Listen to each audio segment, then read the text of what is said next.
আমি অনেক বড় বড় কীর্তনিয়া দেখেছি, তারা ঈশ্বরে বিশ্বাস করে। বাবা, আপনি ভুল কথা বলছেন। দুই প্রকার মানুষ আছে, দেখলেই বুঝতে পারবেন যে তারা ঈশ্বরে বিশ্বাস করে কি করে না। বলে দিচ্ছি, ভালো করে শুনুন। যদি কোনো বাবাজি, যদি কোনো গুরুজি, যদি কোনো কীর্তনিয়া, যদি কোনো ভাগবত পাঠক দেখবেন হাতে আংটি পরে আছে, জানবেন ও ভগবানে বিশ্বাস করে। কারণ ভগবানে যদি বিশ্বাস করত, রবির জন্য প্রবাল, গোমের, মুক্ত আংটি হাতে ব্যবহার করত না। ব্যবহার করছে মানে কি? সে গ্রহতে বিশ্বাস রাখে, কিন্তু ভগবানে বিশ্বাস রাখে না। আমি তো বড় অবাক হয়ে যাই, কিছু কিছু কীর্তনিয়া আছে 10টা আঙুলে 12-14টা করে আংটি। হ্যাঁ, 10টা আঙুলে 12-14টা করে। যারা আমার সামনে লাইভে এসে নিন্দা করেছে আমাকে, আঙুল চেক করবেন, চেক করলে বুঝতে পারবেন। রাগ করবেন না, না বলে পাচ্ছি না। কারণ চিনবেন কিভাবে যদি আমরা চিনিয়ে না দিই কে আসল গুরু আর কে নকল গুরু? চিনিয়ে তো আমরা দেব, তারপর তো চিনতে পারবেন, না হলে চিনতে পারবেন না। এবার মন দিয়ে শুনুন, দেখবেন হাতে তক্তি আছে, মাদুলি রেখেছে। কেন না? গান করতে উঠেছে, যদি কেউ গলায় বান মারে। আমি তো বলি, বান নিয়ে আয় দেখি তোর কত বড় বান আছে। দীনকৃষ্ণ ঠাকুরের ওপরে মার, তবে বুঝবো গুণিনের বেটা। আপনাদের মেদিনীপুরে যদি কোনো গুণিন বান মারার জন্য থাকে, আমি অফার করলাম, ডেকে আনবে। ভালো করে শুনুন, বান বলে কিচ্ছু হয় না। অনেক ইয়ং ছেলে, ইয়ং মেয়েরা ভালোবাসা করে ধোকাদারি খেয়ে কেঁদে কেঁদে পাগল হয়ে রাস্তায় রাস্তায় ঘুরছে, আর পেপারে খুঁজছে 3 মিনিটে বশীকরণ। 3 মিনিটে মাদুলি নিন বশীকরণ। যে আপনার থেকে দূরে গেছে সে আপনার কাছে চলে আসবে। সত্যি কি বশীকরণ হয়? বশীকরণ বলে পৃথিবীতে কিছু নেই। বশীকরণ বলে যদি পৃথিবীতে কিছু থাকতো, তাহলে ওই গুণিন ভগবানকেও বশ করতে পারত। দীক্ষা নেওয়ার প্রয়োজন হতো না, ওই মন্ত্র দ্বারা দেবী দেবতাকে বশ করা যেত। মহাভারতে প্রমাণ আছে। কিরকম? যিনি 5 পাণ্ডবের 2 মা, মাতা কুন্তী, ইনি একটা মন্ত্র পেয়েছিলেন, তাই না? আপনারা মহাভারত পড়েছেন। মন্ত্র পেয়েছিলেন গুরু সেবা করে। মন্ত্র পাওয়ার সঙ্গে সঙ্গে সেই মন্ত্রের কি ক্ষমতা ছিল? ক্ষমতা ছিল মন্ত্র উচ্চারণ করে যে দেবতাকে ডাকবে সেই দেবতাকে সে পেয়ে যাবে, তার মনোবাঞ্ছা ফল সে পাবে। কুন্তী ছিল অল্প বয়স, মন্ত্র চেক করার জন্যে কাকে ডাকলো? সূর্যদেবকে ডাকলো। বাচ্চা মেয়ে, সূর্যদেবের কাণ্ডজ্ঞান নেই, তো ডেকেছে, তাতে কি আছে? ডাকতেই পারে। কোনো বাচ্চা মেয়ে যদি কোনো ছেলেকে, বড় যোগ্য ছেলেকে, শিক্ষিত ছেলেকে ডাকে, ডাকতে পারে, ভুল সে করতে পারে। তুই কেন এত বড় ভুল করলি? ওই টোকা মেয়ের পেটে কেন বাচ্চা দান করলি? এবার লেখকের কায়দা দেখুন। আমি রাগ করি কেন? বাচ্চা কোথার থেকে জন্মগ্রহণ করে? কুন্তির কোত্থেকে হলো? কান থেকে। কান থেকে কখনো বাচ্চা হয়? আপনি বলবেন দীনকৃষ্ণ ঠাকুর আপনার পাপ হবে, এসব কথা বলবেন না। আমি বলবো যে কথা বললে পাপ হবে না, এটা মিথ্যে কথা। কান থেকে কখনো বাচ্চার জন্ম হতো না। কান থেকে যদি বাচ্চার জন্ম দেওয়া যেত, বর্তমানে মেয়েদের সিজার করা লাগতো না। ডাক্তার বলে দিত ভালো করে ওষুধ টষুধ খা, কাটবো না, কান থেকে বের করে দেবো। বিজ্ঞান পারলো না, এরা কিন্তু পেরে গেল। কান থেকে বাচ্চা বের করে দিল একটা কুমারী মা। চিন্তা করেছেন?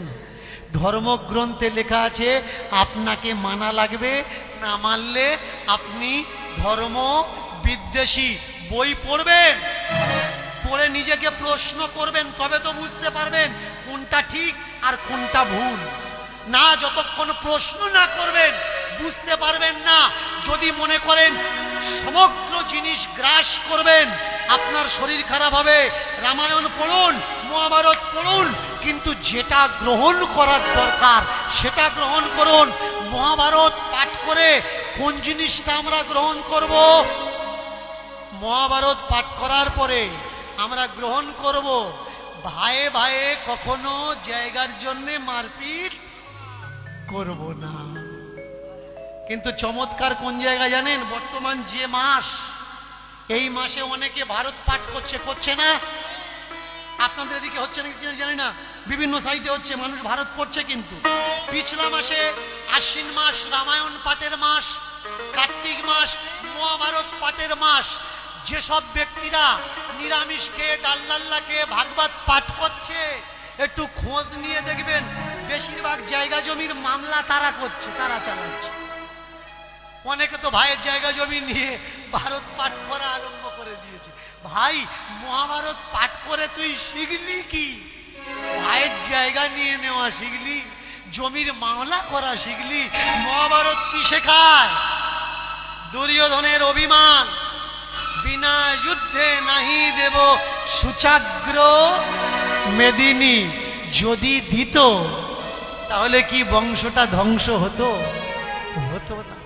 কিন্তু আজকের এই মাহান্তি পরিবারে, মাহান্ত পরিবারে স্ত্রী বলে উঠলে, হ্যাঁ গো, যার কাছে যাচ্ছ কেউ ভিক্ষা দিচ্ছে না কেন গো?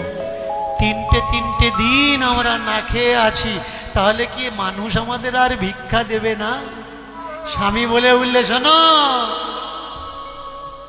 কপালের ভাগ লেখে বিধাতায়, কপালের ভাগ লেখে বিধাতায়, কেউ কখনো কেড়ে নেবে না, নেবে না, কেউ কখনো কেড়ে নেবে না। কপালের ভাগ লেখে বিধাতা, কপালের ভাগ লেখে বিধাতা, কেউ কখনো কেড়ে নেবে না, নেবে না। যতটুকু ভোগ আছে কপালে, যতটুকু ভোগ আছে কপালে, সে ভোগ বিফল যাবে না। কপালের লেখা, কপালের ভোগ কেউ কখনো কেড়ে নেবে না। কপালের লেখা লিখেছে বিধাতা, কপালের লেখা লিখেছে বিধাতা, কেউ তো কখনো কেড়ে নেবে না, কেউ তো কখনো কেড়ে নেবে না। সীতার কপালে লেখা ছিল দুঃখ, সীতার কপালে লেখা ছিল দুঃখ, স্বামী ভগবান তবু সে দুঃখ আটকালো না। কপালের লেখা লিখেছে বিধাতা, এ ভোগ কখনো কেউ নেবে না। কপালের লেখা লিখেছে বিধাতা, কপালের লেখা লিখেছে বিধাতা, কেউ তো নেবে না। ছিল ত্রিকালজ্ঞ পণ্ডিত রাবণ, স্বর্গ মর্ত্য পাতাল যার অধীনে, যম চন্দ্র সূর্য ছিল যার বাড়ির চাকর, তবুও কপালের লেখা না হলো খণ্ড। বিধাতার এমন হাতের জাদু, সে ফের কখনো যায় না খোলা। কপালের লেখা লিখেছে বিধাতা, কপালের লেখা লিখেছে বিধাতা, কেউ তো নামে কেড়ে নেবে না, কেউ তো নামে কেড়ে নেবে না। কৃষ্ণের বোন নাম সুভদ্রা, কৃষ্ণের বোন নাম সুভদ্রা, তবুও অভিমন্যু হলো সপ্তরূপী হত্যা। অভিমন্যু হলো সপ্তরথী হত্যা।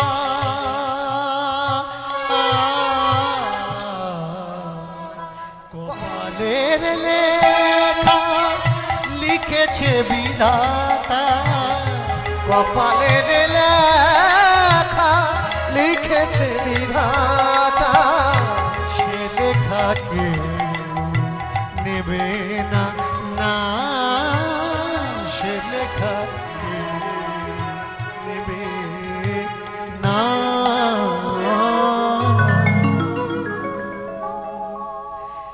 জীব কোথা হতে আসে, কোথা চলে যায়, ছিল কোথায়, যাবে কোন ঠিকানায়, এ সকলার কাছে অজানা। যদি কেউ জানতে পারত সেই লোকের কথা, তাহলে মানুষ মৃত্যুর পরে স্বজন মনে পেত না কখনো ব্যথা। মৃত্যু লোকের যাতায়াত, মৃত্যু লোকের চেনা পরিচিতি যদি কখনো হতো, আপনজন চলে গেলে কি আর এভাবে আপনজন কখনো কাঁদত? কাঁদত না। শোনো গো পিয়া, আমাদের সবার আড়ালে একজন আছে, একটা শক্তি আছে, সেই শক্তিকে কখনো অস্বীকার করা যাবে না। আমরা যতই বলি না কেন, কেউ না কেউ তো আছে। কোয়ান্টাম ফিজিক্স, এখানে যদি কোনো ফিজিক্সের স্টুডেন্ট বসে থাকেন ব্যাপারটা বুঝবেন। Quantum physics, create and creator. কোনো কিছু বস্তু তৈরি করতে গেলে কারো না কারোর মাধ্যমেই হয়। ক্রিয়েট অ্যান্ড ক্রিয়েটার, কেউ না কেউ তৈরি অবশ্যই করেছে।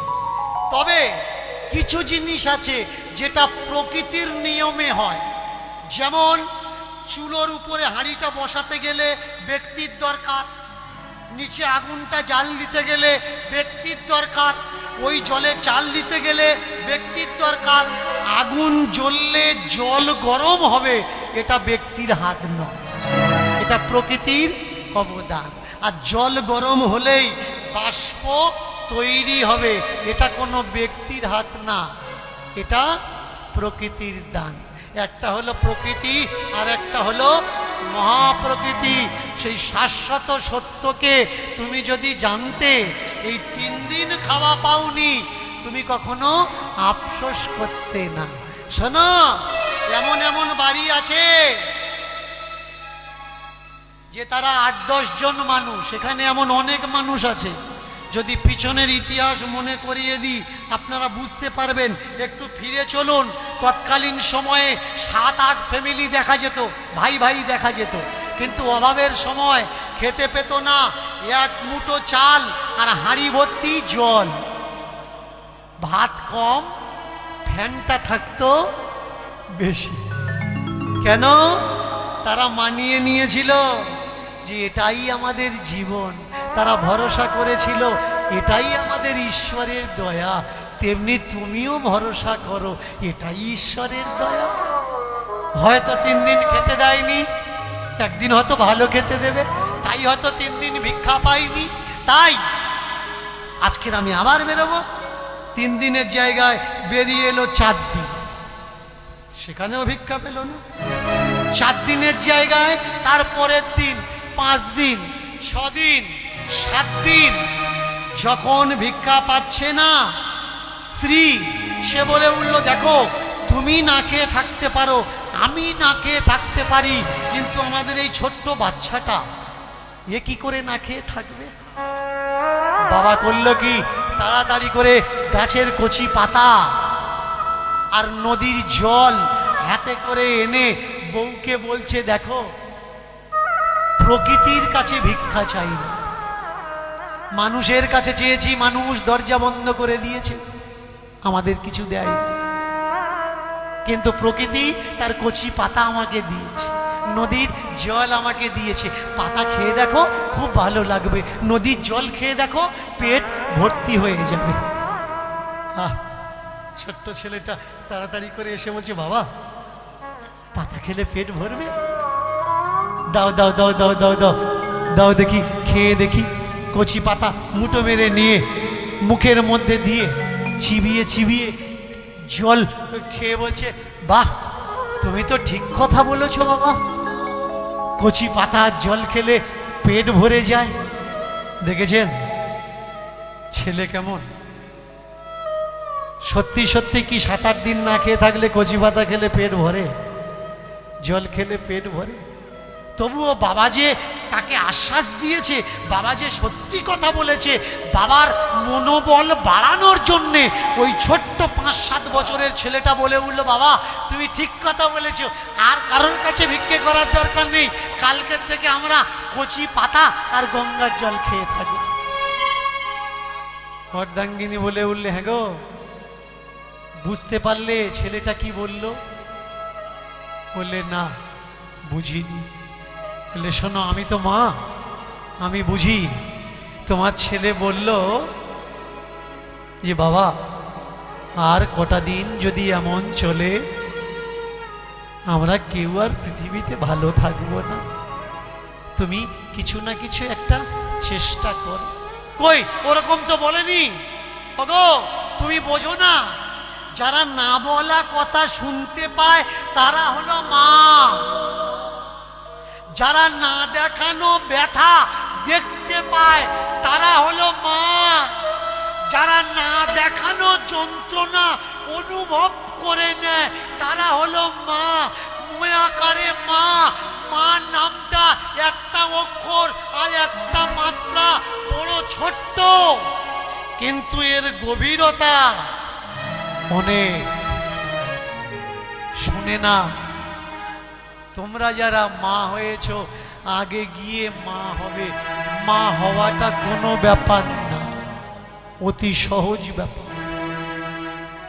কিন্তু মা নামটা সাকসেস করে দেখানো, মা নামের অর্থটা প্রকৃত বাচ্চাকে তুলে বোঝানো, এটাই সত্য কথা। অনেক গ্রামে দেখবেন ছেলেরা বাবা মাকে দেখছে না। কেন দেখছে না? সবাই কি ভালো? সবাই ভালো না।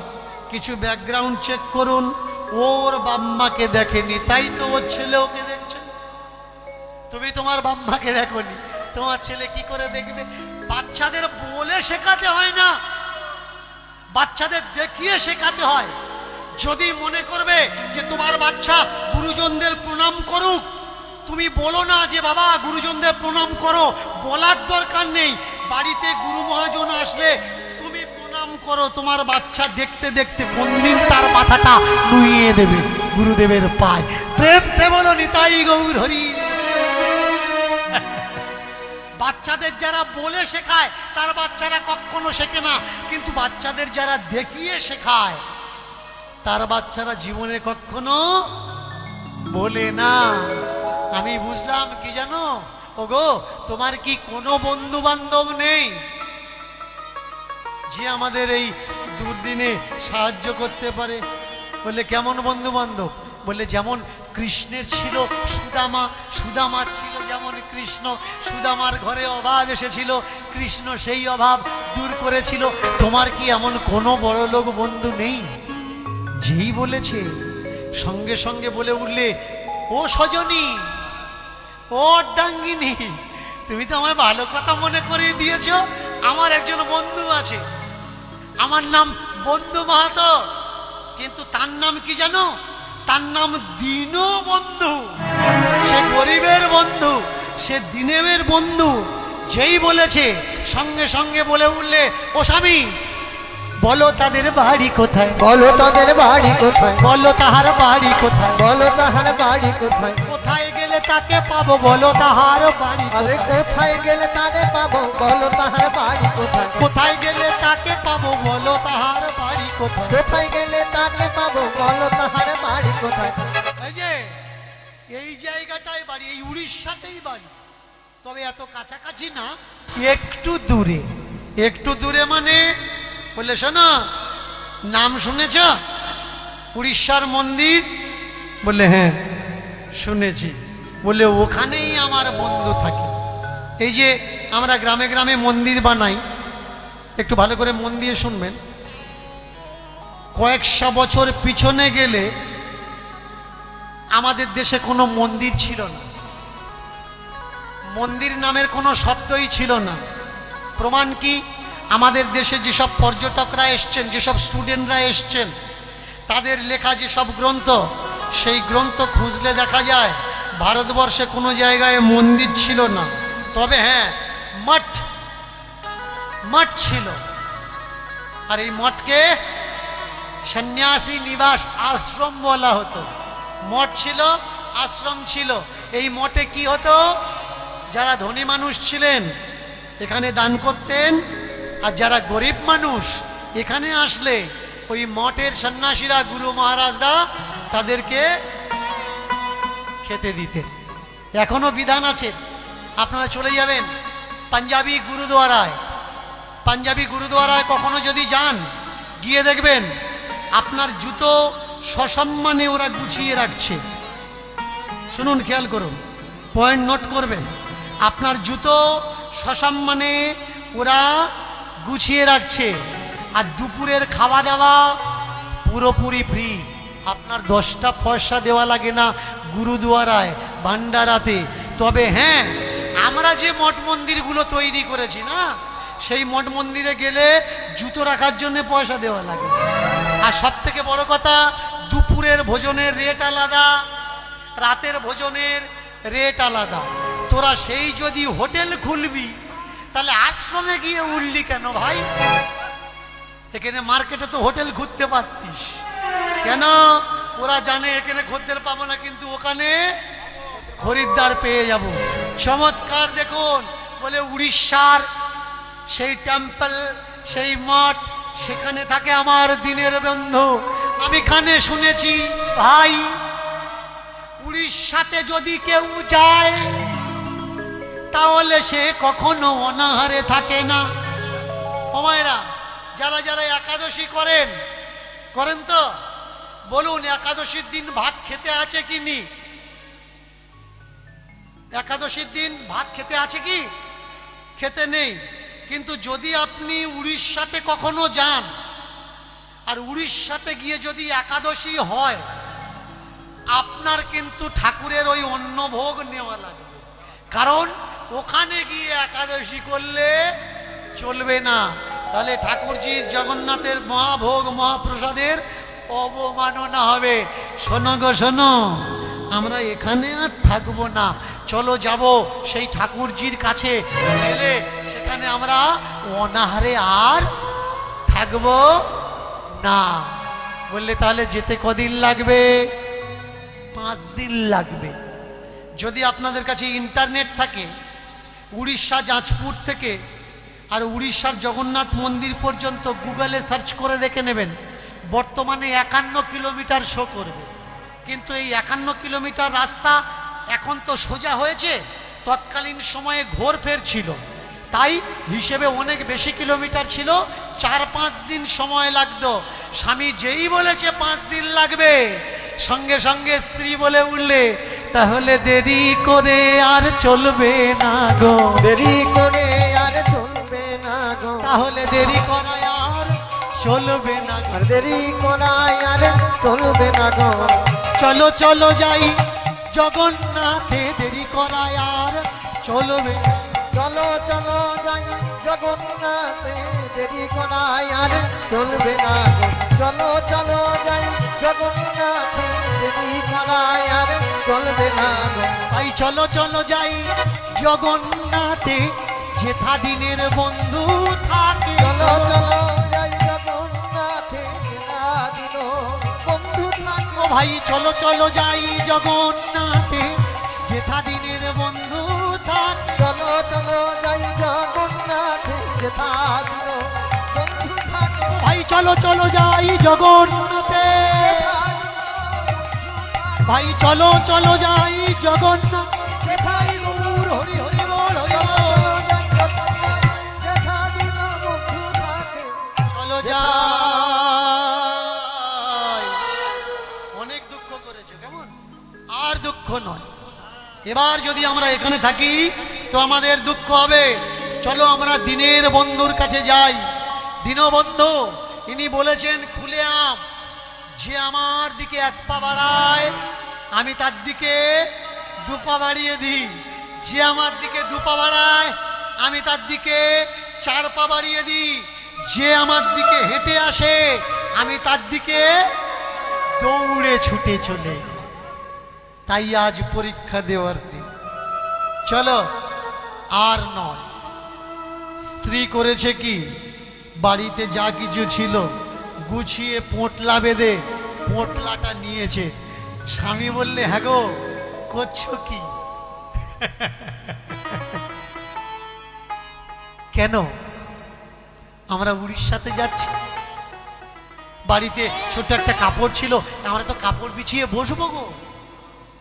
একটা পরার কাপড় ছিল, স্নান করে উঠে তো পরতে হবে। বোকা কোথাকার, এটাকে ভরসা বলে না। তুমি যদি তার উপরে ভরসা করলে, এখান থেকে বয়ে নিয়ে যাচ্ছ মানে তুমি তার উপরে ভরসা করো না। যারা তার উপরে ভরসা করে তাদেরকে কি বলে জানো? তাদেরকে বলে ভোলা। আর ভোলা যখন যায় কিভাবে যায় জানো? রইল ঝোলা, চললো ভোলা।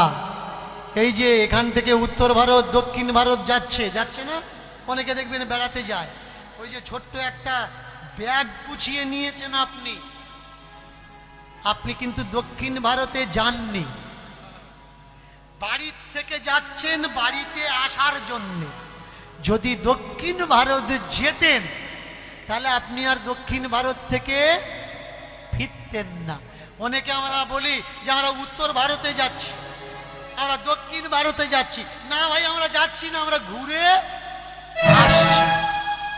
আমরা যাচ্ছি না, আমরা ঘুরে আসছি। বেড়ানো আর তীর্থ করা দুটোর ভিতর অন্তর আছে। বেড়াতে গেলে টাকা পয়সা লাগে, জামা কাপড় লাগে, ভালো ব্যবস্থাপনা লাগে, কিন্তু তীর্থ করতে গেলে কিচ্ছু লাগে না। সে যেখানে যাবে সেই এরিয়ায় ভিক্ষা করে খাবে, আবার সেই এরিয়া ত্যাগ দিয়ে আর এক এরিয়ায় চলে যাবে। এটাকে মুষ্টি ভিক্ষা, মাধুগিরি বলে। এই করে করে তীর্থে জীবন যাপন করে দেয়। ওগো সহধর্মিনী, ওগো অর্ধাঙ্গিনী, এই পোটলা পাটলিগুলো ফেলে দাও। পোটলার ভিতরে যদি মন থাকে তাহলে মন গোবিন্দ চরণে যাবে না। এই ঝোলা ঝুলি যেদিন ত্যাগ করতে পারবে তবেই তো তুমি গোবিন্দ চরণে যাবে, গোবিন্দ শরণে যাবে। ঝোলা যতদিন মন ঝোলার দিকে থাকবে ততদিন। ঝোলা ত্যাগ করো তবে গোবিন্দ পাবে, না হলে গোবিন্দ পাবে না। স্বামীর কথা শুনে স্ত্রী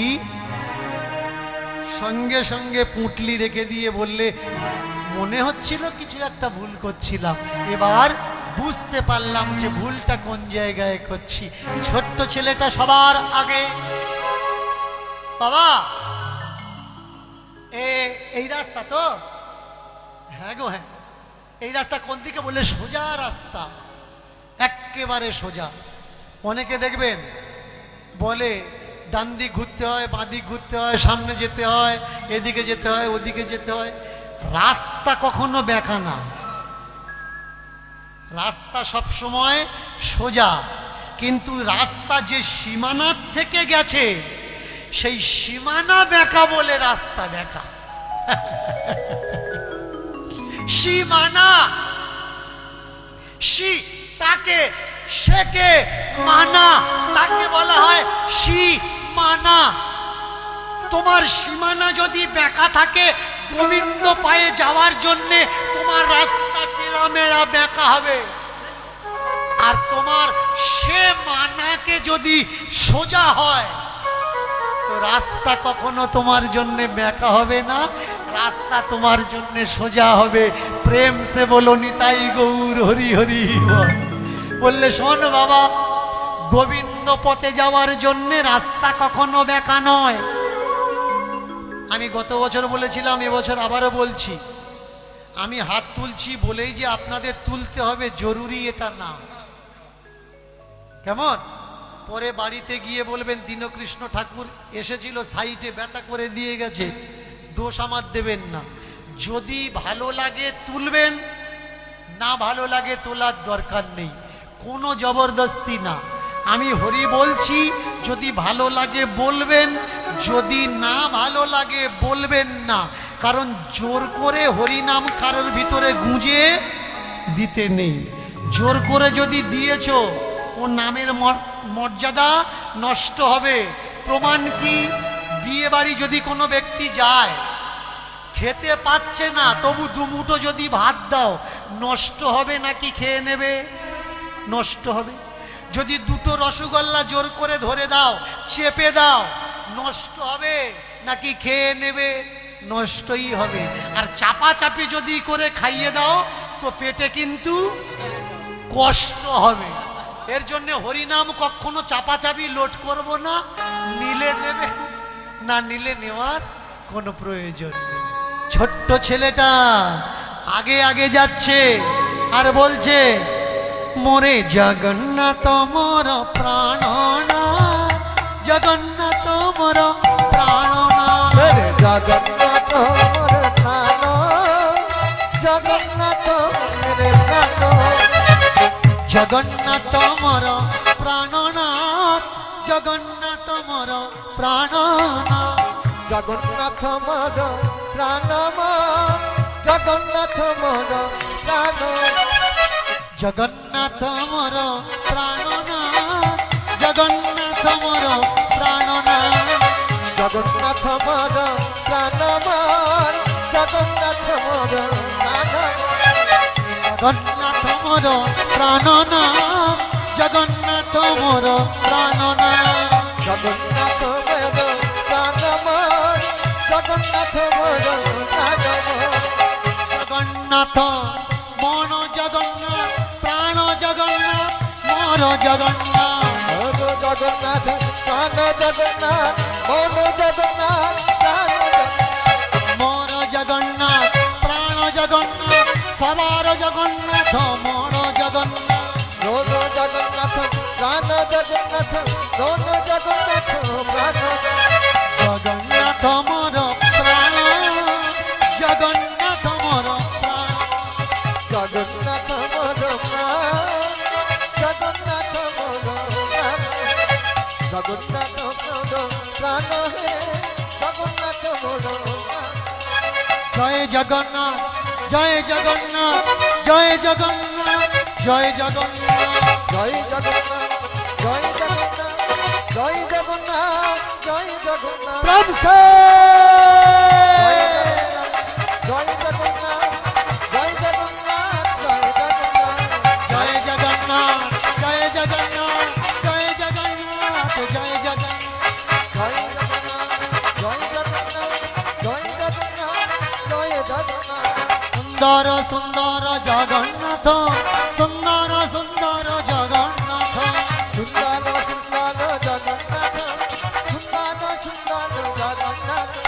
रक्षन्ति मम जगन्नाथ रक्षन्ति मम जगन्नाथ रक्षन्ति मम जगन्नाथ रक्षन्ति जगन्नाथ प्राणदाता जगन्नाथ रक्षन्ति मम जगन्नाथ प्राणदाता मम जगन्नाथ प्राणदाता जगन्नाथ जय जगन्नाथ जय जगन्नाथ जय जगन्नाथ जय जगन्नाथ जय जगन्नाथ जय जगन्नाथ जय जगन्नाथ हरि बोल जय जगन्नाथ जय जगन्नाथ जय जगन्नाथ जय जगन्नाथ जय जगन्नाथ जय जगन्नाथ जय जगन्नाथ जय जगन्नाथ जय जगन्नाथ जय जगन्नाथ जय जगन्नाथ जय जगन्नाथ जय जगन्नाथ हरि बोल जय जगन्नाथ जय जगन्नाथ এবার চলিতে চলিতে দেখো বলিতে লাগিল আরে চলিতে চলিতে দেখো বলিতে লাগিল এবার চলিতে চলিতে দেখো বলিতে লাগিল আর চলিতে চলিতে দেখো বলিতে লাগিল জগন্নাথ প্রেমধ্বনি দিতে লাগিল আর জগন্নাথ প্রেম ধ্বনি দিতে লাগিল এবার জগন্নাথ প্রেমধ্বনি দিতে লাগিল আর জগন্নাথ প্রেম ধ্বনি দিতে লাগিল বলে মোরে কৃপা করো গো কৃপা করো গো হে প্রাণ জগন্নাথ মোরে কৃপা করো গো। আরে হে প্রাণ জগন্নাথ মোর কৃপা করো গো বলে হে প্রাণ জগন্নাথ মোরে কৃপা করো গো আরে হে প্রাণ জগন্নাথ মোর কৃপা করো গো হে প্রাণ জগন্নাথ মোরে কৃপা করো গো আরে হে প্রাণ জগন্নাথ মোর কৃপা করো গো তুমি ছাড়া গতি নেই এই জগতে আর তুমি ছাড়া গতি নাই এই জগতে ও তুমি ছাড়া গতি নেই এই জগতে তুমি ছাড়া গতি নেই এই জগতে আর আজি হইতে বসো তুমি মোর শুদ্ধ চিতে আজি হইতে আজ বসো তুমি মোর তাই গৌর হরি বল আরে আজি হইতে বসো তুমি মোর আজি হইতে বসো তুমি মোর শুদ্ধ চিতে জগন্নাথ মম স্বামী মম